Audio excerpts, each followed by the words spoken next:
60 years ago, Pope Paul VI canonized 22 Uganda Martyrs in a vibrant mass at the Vatican on the 18th of November 1964. It was the first time that Africans showcased their culture and music in a Catholic religious ceremony.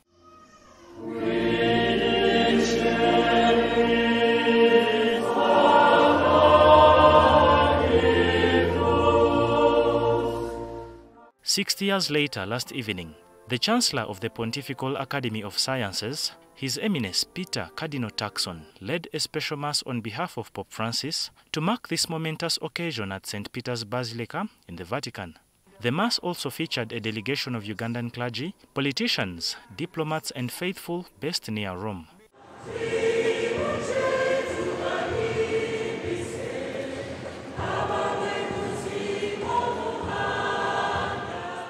As happened in 1964, the solemnity of the Mass showcased beautifully choreographed traditional Ugandan dances, captivating the gathering and creating a rare ambience of reverence.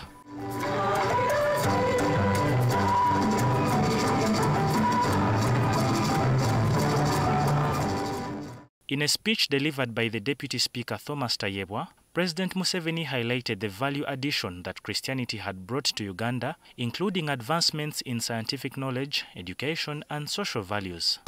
Christianity and the Christian preachers added value to our lives. First of all, the missionaries brought more scientific knowledge from Europe about the microbes.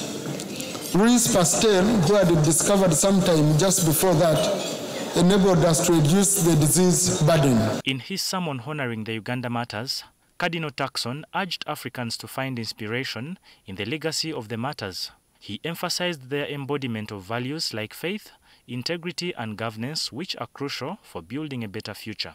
The African Church, from the death of Charles Lwanga and his companions, would make an experience of having to bear witness to the gospel and to Christ, to the point of shedding their blood. And as Peter would understand in the house of Cornelius in Caesarea, God shows no partiality, but in every nation, anyone who fears him and does what is right is also acceptable to him.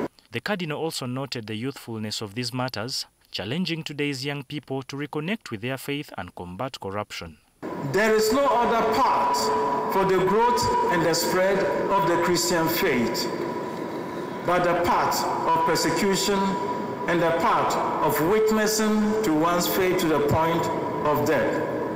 The Uganda Martyrs were executed between 1884 and 1887 after they declined to succumb to the then Kabaka's command to stop Christian instructions. They gave their lives for their faith and are now revered to as the first African martyrs, symbolizing hope and resilience for persecuted Christians worldwide. For their sacrifice, the Uganda Martyrs Basilica in Namugongo has now become a significant pilgrimage site, attracting millions each year. David Ijo, NTV, Weekend Edition.